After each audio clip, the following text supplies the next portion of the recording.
அண்ணே நீங்க பெரிய ஆளுண்ணே. உனக்கு தெரியுது, நம்ம ஊர் ஜனங்களுக்கு தெரியலையே. இதெல்லாம் நீ போய் சொல்லணும்டா. அம்மா, அக்கா, தங்கச்சி, அழகராஜன் ஒரு கெட்டிக்காரரு, பெண்ட் எடுக்கிறதுல அவர் ஒரு நல்லவரு, இப்படி எல்லாம் போய் சொல்லணும். மக்களே, சேனக்கிழங்கு வறுவல் 5 நிமிடத்தில் சீக்கிரமாக செய்யக்கூடிய சேனக்கிழங்கு வறுவல் செய்வது எப்படின்னு பார்க்கலாம். இப்போ வந்து ஸ்டவ்வை பற்ற வச்சு தண்ணி வைக்கணும். தண்ணி வச்சுட்டு அதில் வந்து சேனக்கிழங்கு உங்களுக்கு எந்த சைஸில் பிடிக்குமோ அந்த சைஸில் வந்து நீங்கள் அறுத்துக்கலாம்.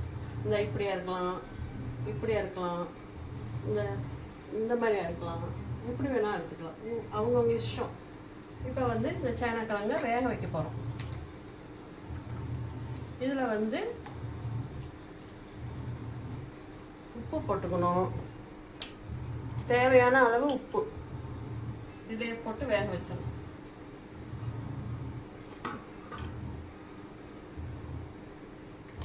அதுக்கப்புறம் மஞ்சத்தூள்,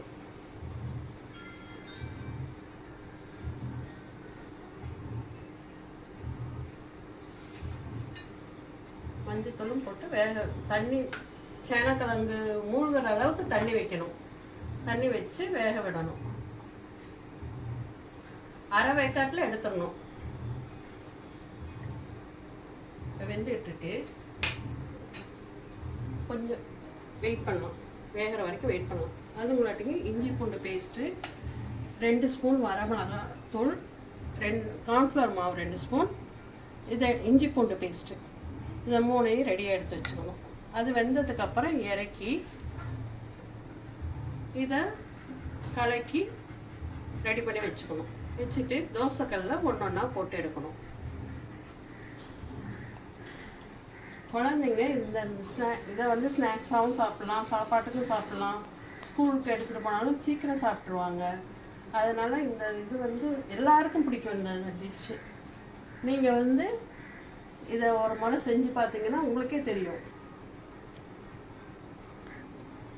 இப்போ வந்து எங்கள் சேனலுக்கு வந்து சப்ஸ்கிரைப் பண்ணுங்க. வந்து வெந்து தண்ணியை வடிச்சிட்டோம். வடிச்சிட்டு இப்போ சேனக்கிழங்கு இப்படி எடுத்துக்கணும்.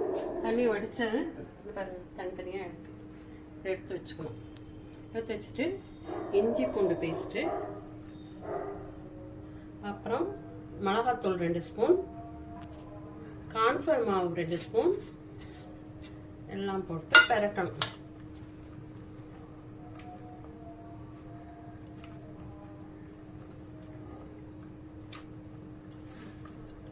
ஆல்ரெடி நம்ம வந்து சேனக்கிழங்குலேயே உப்பெல்லாம் போட்டிருக்கிறோம்.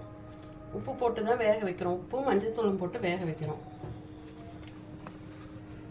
இப்போ வந்து மிளகாத்தூள், கார்ன்ஃப்ளவர் மாவு, இஞ்சி பூண்டு பேஸ்ட்டு எல்லாத்தையும் போட்டு பெரட்டி வைக்கணும். நல்லா பெரட்டணும். காரம், இஞ்சி பூண்டு பேஸ்டெல்லாம் சேர்கிற மாதிரி கரெக்டாக பெரட்டி வச்சிடணும். காரம் பத்தலைன்னா காரம் போட்டுக்கலாம். அவங்கவுங்களுக்கு காரத்துக்கேற்ப போட்டுக்கலாம். எங்கள் பேரனுக்கு பிடிக்குங்கிறதுனால காரம் நான் கொஞ்சம் கம்மியாகவே போட்டிருக்கிறேன். உங்களுக்கு எவ்வளோ தேவையோ அந்த அளவுக்கு காரம் போட்டுக்கலாம். இப்போ நல்லா பரட்டியாச்சு. இந்த மாதிரி பரட்டி வச்சுக்கணும். பாருங்க, ஒவ்வொன்றும் இப்படி இருக்கும். எல்லாத்துலேயும் காரம் உப்பெல்லாம் கலந்துருக்கும்.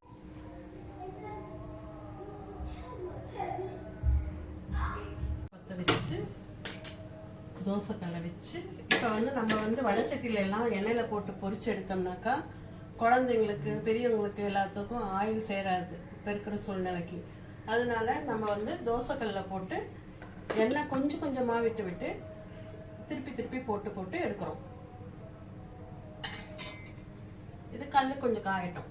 காய்ஞ்சதுக்கப்புறம் 1 ஸ்பூன் எண்ணெய் விடணும்.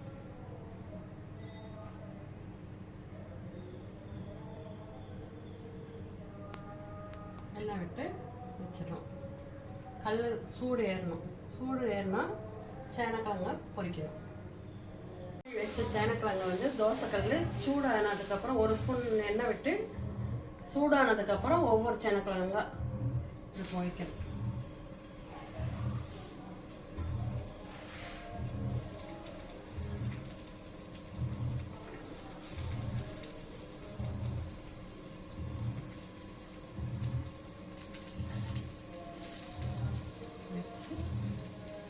அதுக்கு மேல எண்ணெய் விடணும்.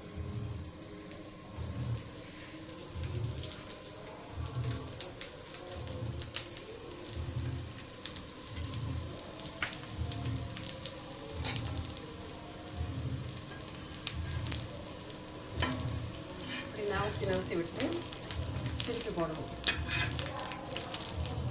ஆல்ரெடி நம்ம தான் அரை வேக்காடை வேக வச்சிருக்கோம்ல,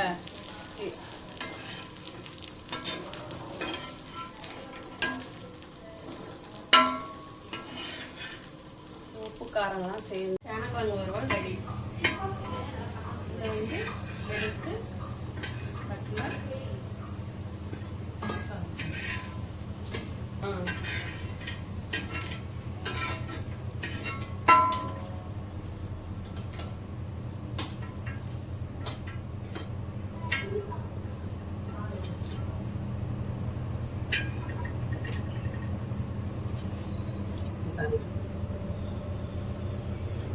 எப்படி இருக்குன்னு பார்த்து சொல்லுங்க சாய்ந்தா.